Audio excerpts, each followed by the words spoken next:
গাজার উপত্যকায় ইসরায়েলি বাহিনীর লাগাতার হামলায় যখন প্রতিদিন নিরীহ ফিলিস্তিনির প্রাণ ঝরছে, তখন আরব বিশ্বের কিছু দেশে চলছে উৎসব, ডিজে পার্টি ও আতশবাজির আয়োজন।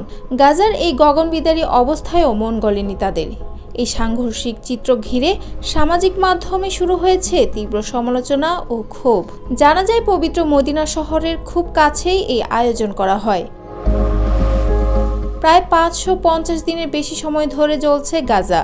আগুন, রক্ত, ধ্বংসের বিভীষিকায় রূপ নিয়েছে অবরুদ্ধ এই দেশ। দখলদার ইসরায়েলি বাহিনীর বোমার আঘাতে প্রতিদিনই প্রাণ হারাচ্ছে নিরীহ ফিলিস্তিনিরা। একে একে হত্যার পর গাজা ইতিমধ্যেই নিঃস্ব হয়ে গেছে। ধ্বংসস্তূপে এখনও প্রিয়জনদের মরদেহ হন্যে হয়ে খুঁজে চলেছেন অনেকে।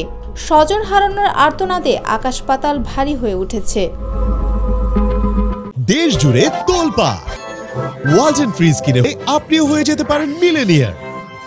গাজায় এখন না আছে খাবার পানি, না আছে বিদ্যুৎ, প্রয়োজনীয় কাপড়। চিকিৎসা নেওয়ার জন্য যে হাসপাতাল প্রয়োজন, তাও বোমার আঘাতে নিশ্চিহ্ন করে দিয়েছে নেতানিয়াহুর সেনারা।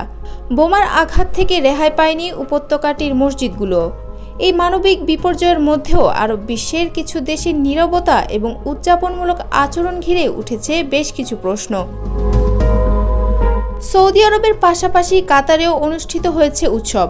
চলতি মাসেই লুসাইল শহরে আয়োজিত এক আলোক উৎসবে অ্যাক্রোবেটিক শো, আতশবাজি ও ড্রোন শোতে ব্যয় করা হয়েছে কোটি কোটি টাকা। কিন্তু যখনই গাজার এই অবস্থার সাহায্যের হাত বাড়িয়ে দেওয়ার কথা, ঠিক তখনই নীরব মুসলিম এই দেশগুলো।